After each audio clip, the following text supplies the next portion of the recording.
I'm James Rowberry. I'm Head of Elite Coach Education for the Football Association of Wales. I've had 8 years experience as first team coach, assistant manager at Cardiff City, as well as being head of coaching at Cardiff City. Previously, I was manager at Newport County for 12 months, and now I'm in my new role at the FAW. So through my experiences of the last 10 years of working in the professional game, what I've found is lots of different managers have different systems, and the systems are dictated by the individuals that we've got. I've worked under 5 different managers in the past and experienced being a manager myself. And within that, for me, it's always about picking individuals to make best use of winning football matches. And within that, you can see on the ball, I've got a 4-2-3-1 working from right to left. Now, within that, which is really important, is that I might have 2 really strong attacking fullbacks that might be able to progress at the pitch for me. I might have wingers that play inverted and play on opposite sides, so a right footer on the left side, left footer on the right side. And it might be because they're really, really good at playing in central areas. So I might be able to overload the middle of the pitch within what we're trying to play and how we're trying to play. So it might be one reason why I might play 4-2-3-1. At other times when I've worked under different managers, especially at Cardiff, and a time when Cardiff got promoted from the Championship to the Premier League, we played under Neil Warnock a man-for-man system, which was a variation of 4-2-3-1, but predominantly it was man-to-man all over the pitch when we defended, and we were a really strong counter-attacking team. Then under other managers, we tried to play possession-based format because of the players we had, and under others we played pretty direct. From my experiences when I was manager at Newport, I tended to pick a team that best suited the individuals we had. So we had 3 really good number 10s and 2 really good strikers. And at times we would play almost in a diamond formation with these 2 players playing slightly deeper, but also playing on the next line, trying to play between lines. Within that then we've had 2 really strong centre forwards with kind of the old school little and large, if you like, where we had a really strong aggressive centre forward with a real potent goal scorer who could get chances and really thrived off playing behind 3 10s.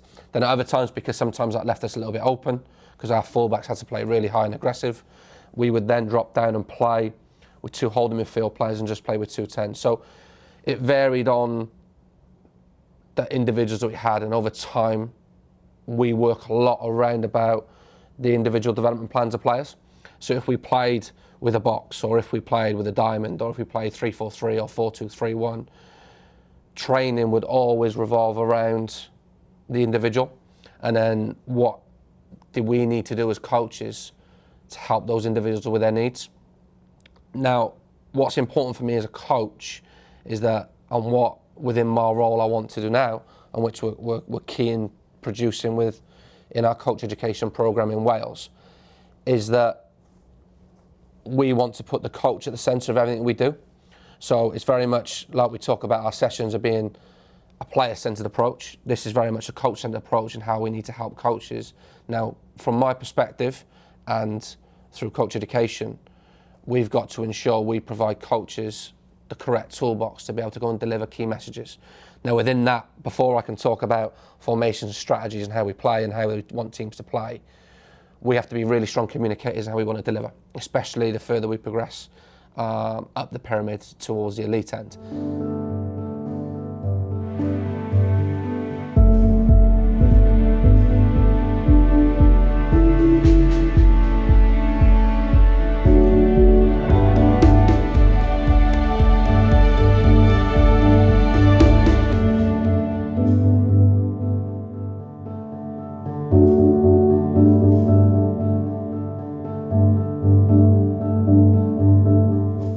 There's different mechanisms that we can use to help our coaches to best educate the players, to best make them the best possible version of themselves. So we can talk about working individually, like we spoke about already, the importance of individual development plans for players. Then within that, what's important within practices are designed to suit the players' needs. To do that through the use of analysis is really, really important.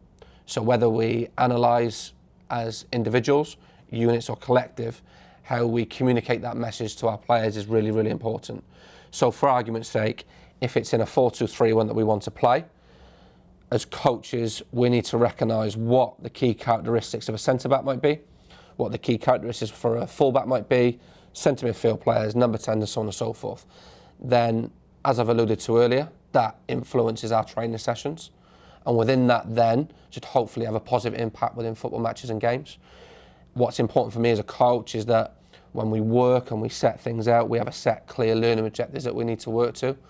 And then that'll be pretty clear within our coach education programme in how we hope when a coach comes out of a UEFA Pro licence, this is what they should look like. When a coach comes out of a UEFA A licence, this is what he or she should look like.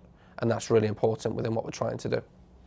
Within our coach education programme in Wales, we're quite clear within our philosophy, and we're underpinned by the Welsh Way and the principles of the Welsh Way, which are integrated within our player development programme. What we do on our courses is educate our coaches as best we possibly can on what the Welsh Way looks like. Now, what we don't want to do is produce clones, but by setting out the Welsh Way in how we work and how we operate is really important to help develop our players of the future. So we're quite clear with the 4 principles in possession, out of possession, and what we do within transitions. So within that, you should see that within all our coach education programmes, which gives a clear framework on how we work within Wales.